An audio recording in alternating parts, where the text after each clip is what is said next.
Hello. So this is Mikey and the other half. And the babies are making a debut. Not the first debut. Don't do that. No, don't look. The babies are making their first debut.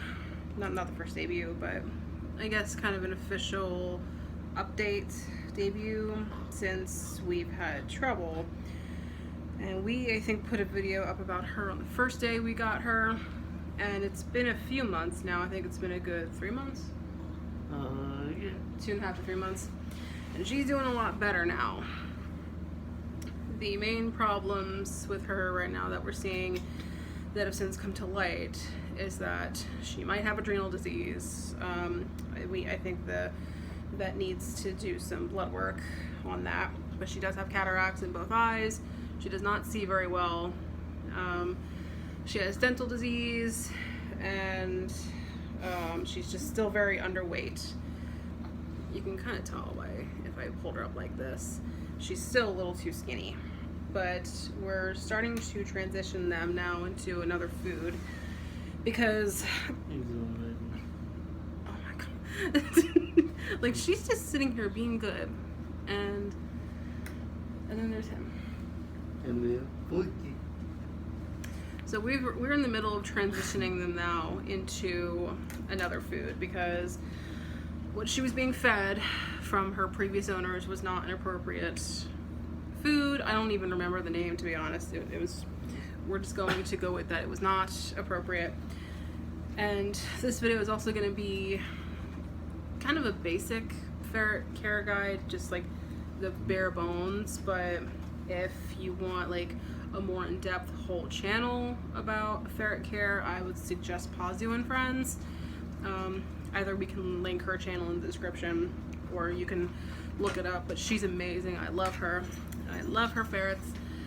And our babies are children, so we've researched in just about every aspect of their lives when it comes to their food, what kind of toys that we want them to have, right down to bathing and teeth care. I mean, anything that you can think of. I mean, it's been like extensively researched. So what are you doing? Like all I see is just you looking. Little fucking beard. Yeah, Forky has this thing now where he's standing up on his hind legs. So, Troublekins here is my baby girl. She's my baby. She follows me wherever I go. She's my little angel. She's my everything. She's older than Forky is. She's technically middle-aged now, I think she's considered. She's 4.5, and Forky isn't even a year. So she's a lot more chill. And you can see whenever I hold her, she just likes to kind of tuck in here and likes being held like a baby. She can't see me, but she can hear me. And ferrets don't see very well to begin with, so for her to have cataracts in both eyes, I mean, don't hurt her. She's my baby girl. I mean, when we first got her, I mean, it felt like you could break her. Like, that's how malnourished she was. And we had to take her to the vet a few days after we got her because she started doing kind of a gagging thing, like if a cat is bringing up a hairball. But ferrets really shouldn't be doing that. That's a common issue with ferrets, is blockages. You have to be careful of that. Like if they eat something that they're not supposed to, like off the floor, they're very close to the floor obviously, so sometimes they could pick things up off the floor that aren't really supposed to be eating, which is why whenever they're out, if I'm at work, Mikey's watching them like a hawk, and then if I'm home, I'm watching them like a hawk. This floor is pretty much always clean. I vacuum this floor like every other day at least, and it's always clean. I would just be careful with carpet deodorizers or kind of refreshers. Like we have one, but if you're gonna use one, don't just put them on the floor right away. They have very, very sensitive respiratory systems. Same thing if you're gonna clean the cage. Just kind of let them out the cage for a while. Don't kind of let them back in until you feel like maybe the smell is out. just because you don't want them breathing in all that stuff. Another thing is how you're feeding them. Food. Yeah, so we're transitioning them now into this food. Ziwi Peak.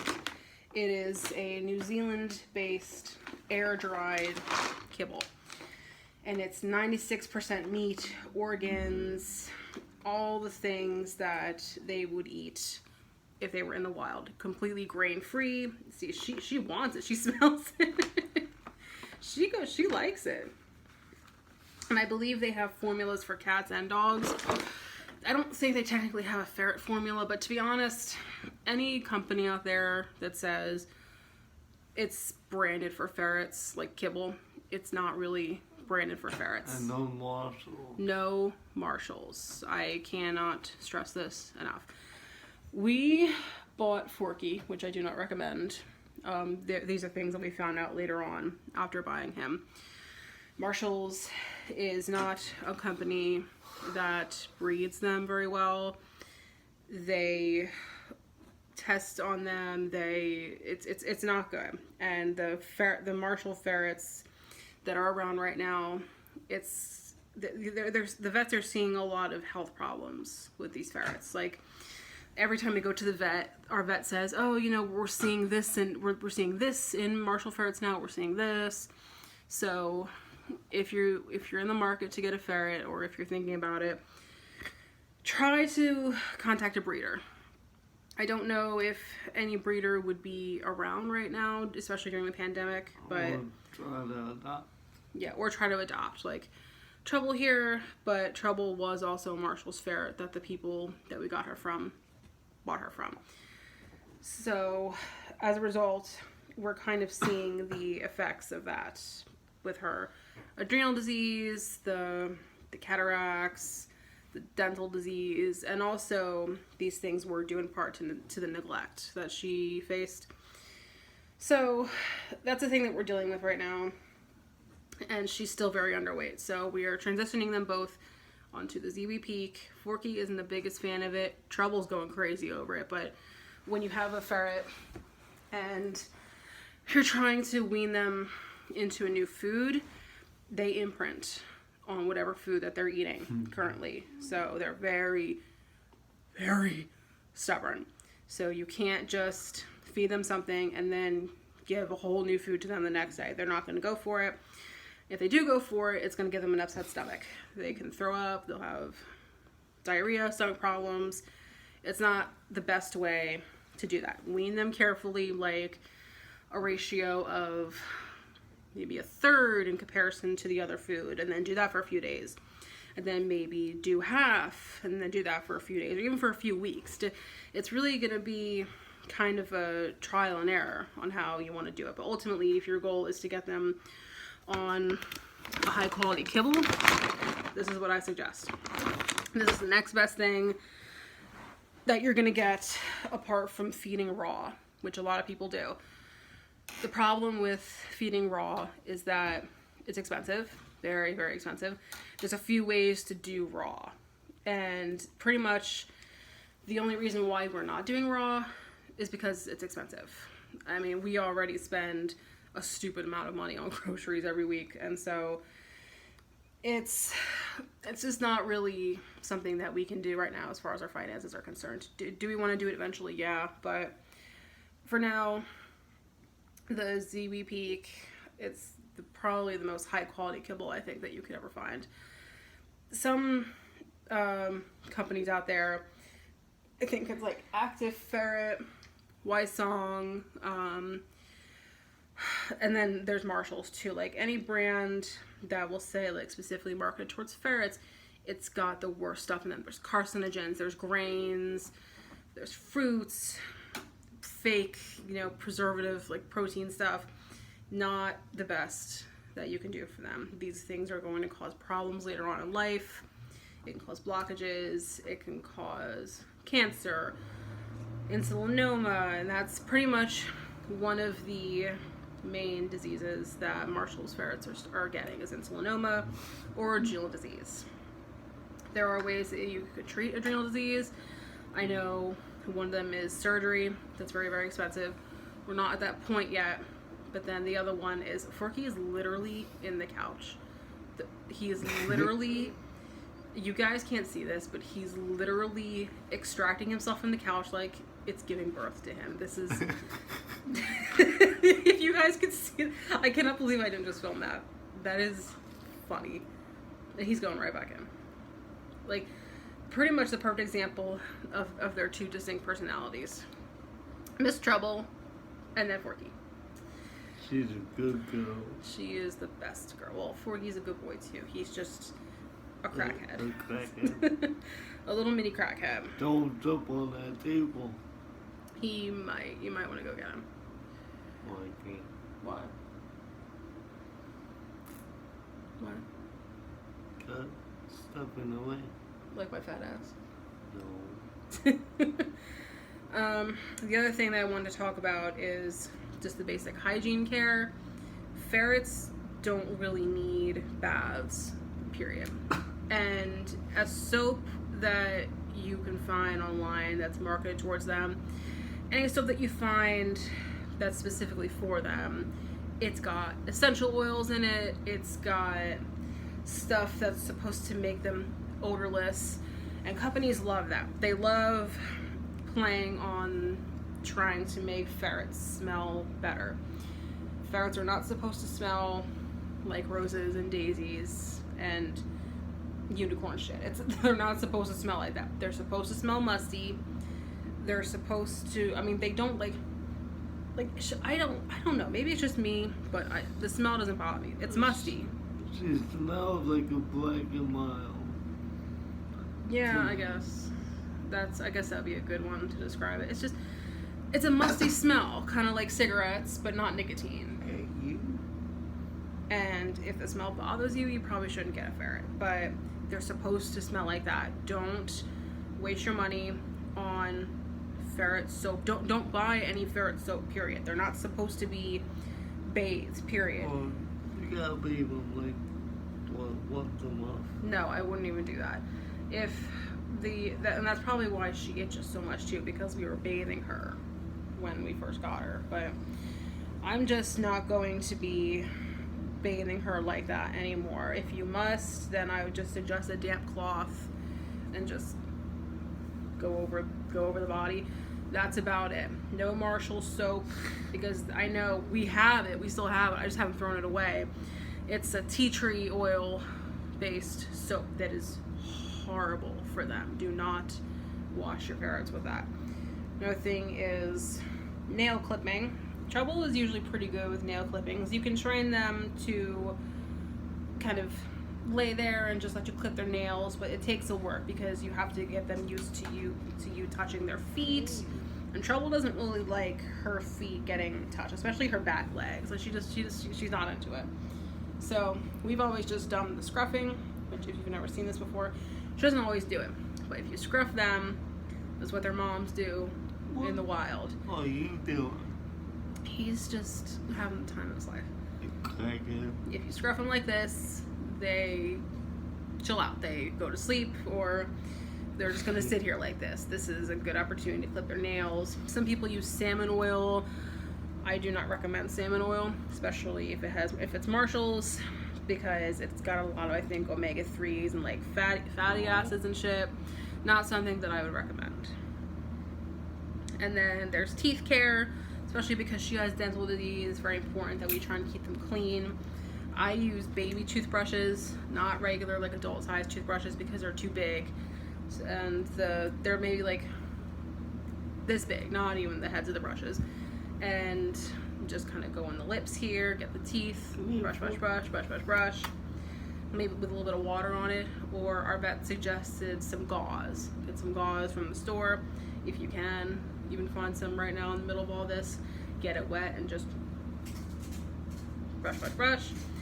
And you probably can't even see hers, but their little teeth. I don't know if you can. Yeah, that's my favorite thing. Just the little snaggle teeth, like, I don't know, canines. I don't know. But these are the teeth that help them kill their prey in the wild and eat them. They are obligate carnivores. They will eat cats. Our vet has seen them eat feral cats. They can and they will do it.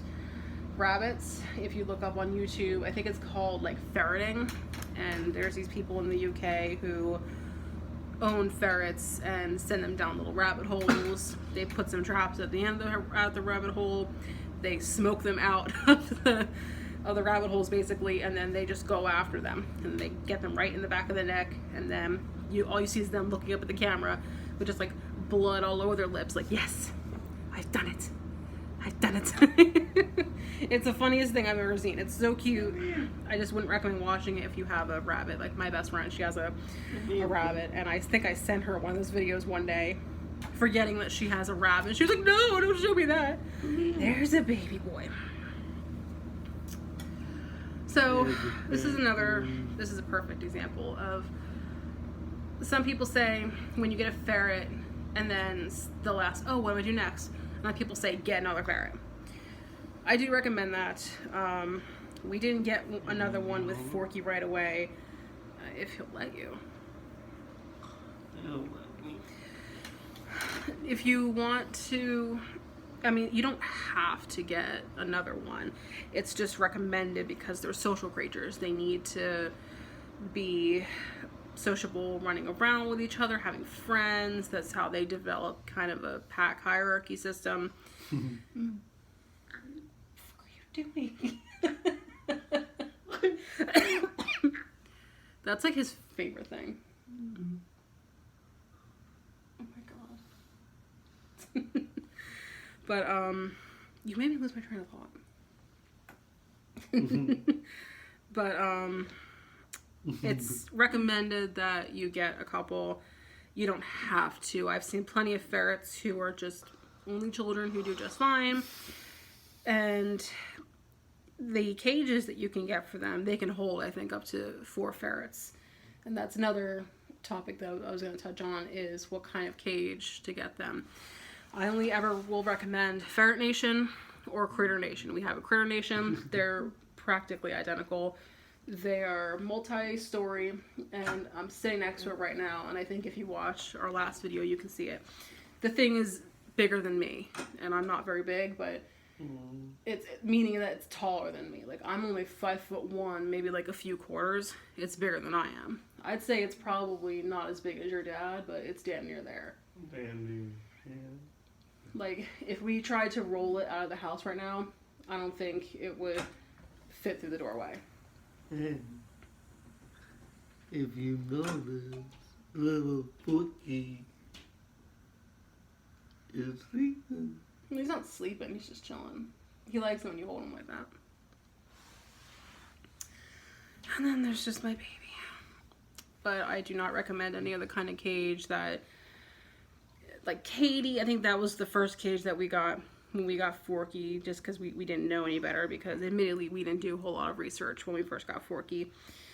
Don't recommend those cages. And Katie, any kind of a plastic bottom cage, don't recommend it. They need space. They need horizontal space. And I've seen a lot of cages where it's taller than it is wide. I don't recommend that either, because they're not like birds, where birds need to just go up and down. Ferrets need space to go between their levels.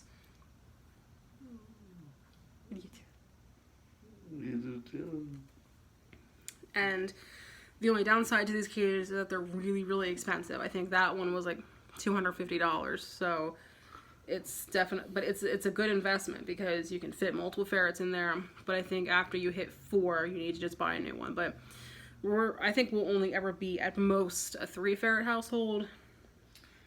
Would you say ferrets are a good pet for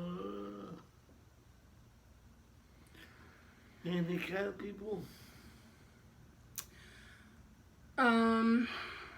It depends, because ferrets require a lot of physical care, meaning daily cleanings of the cage, daily litter scooping, plenty of time to roam out of the cage, money, because they have their vet bills can accumulate. Like when Trouble got sick, when we first got her, I don't even know if I want to say how much that vet bill was, because I was appalled, but I understood. But at the time, I was just like, I don't really care. Just make her better, because I would have done anything at that point. And I was fully prepared that day for them to tell us that, you know, she's not going to make it, because we didn't know what was wrong with her. But she pulled through. She just had an upper respiratory infection. We had to give her some medicine for a couple weeks. And then the vet bill came back, and it was a lot. I'm not going to lie. I mean, and depending on how many other health issues they have in the future, you can amass thousands and thousands of dollars in vet bills. So, especially if you're going to get multiple, I would say really consider your financial situation before doing this. Because the people that had her before we did, they never took her to the vet. Probably for that reason. I don't think that's an excuse though, but that's just me.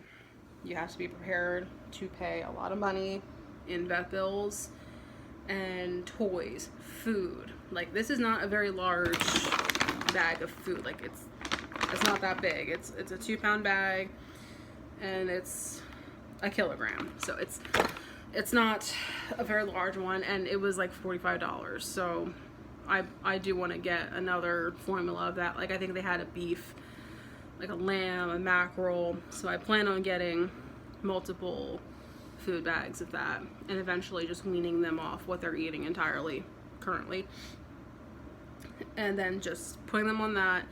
I believe you have to add water to this. I'm not entirely sure, but we are weaning them onto that. And this is the cat formula, by the way. Don't feed them the dog formula. It's the cat formula. And then there's the matter of toys. The toys that you can get for them, I wouldn't recommend just like outright cat toys, because you have to be careful about that, because a lot of cat toys have a catnip in it. And some people might just see a cool looking cat toy and buy it off the shop, not realizing that there's catnip in it. Obviously, ferrets shouldn't be having catnip. She's just falling asleep in my arms. Little baby girl.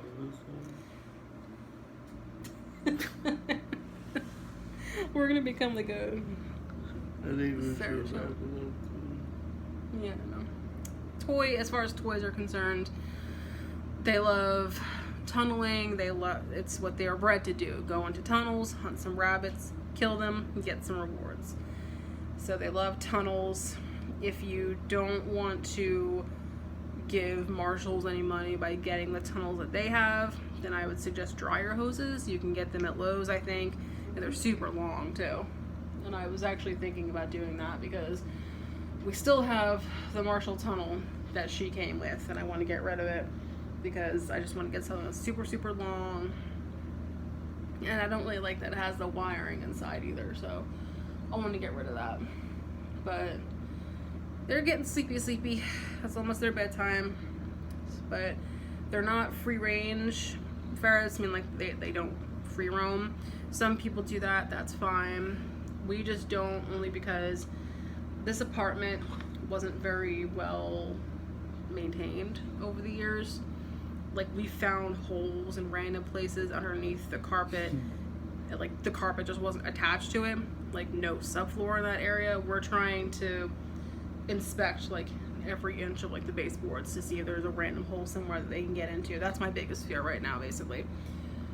He has no wheelchair rides. You gave him enough wheelchair rides today. That's another thing, is ferret proofing. You have to ferret proof before you get them, because if they find a tiny little hole and their heads fit through it, their bodies will follow. You have to remember that.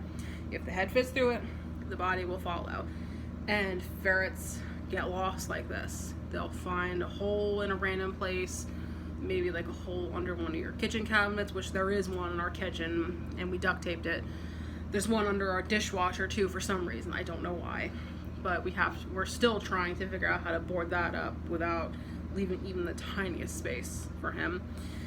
So right now we don't let them in the kitchen. We have a baby gate, like they can still see in there, but we just baby gate it up, and they run around the bedroom, the living room, the bathroom. I just don't let them where the water heater is, because again, for some reason this apartment wasn't very well maintained. There's carpet in there for some reason. I don't know why.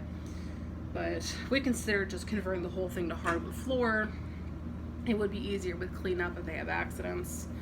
And when they're out and they're playing, I would suggest just putting puppy pads in the corners, because ferrets like to go to the bathroom in corners. Put puppy pads around. It makes cleanup a lot easier, and it doesn't smell as bad as if you have like a litter box in every corner.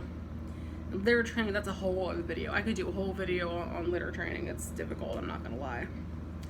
But I think that would just about wrap it up for, I think, basic care. I do want to do more videos about specific types of care, like going to the vet, especially during a pandemic right now, because ferrets can catch COVID, as they've discovered.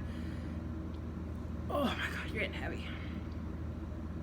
And just, you know, playtime, maybe going out for walks, yeah, vaccines and stuff like that. So just let me know if you guys want to see any more ferret videos. Will become like a dual channel, ferret / knife sharpening / motivational speaking.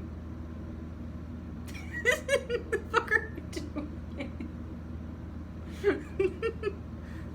Well, Trouble is gonna sign off, so never give up, never surrender, and give loyalty and respect to everyone, especially your beautiful self.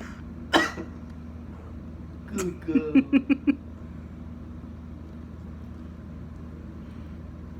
Baby girl. She's gonna sign off. Have a good day.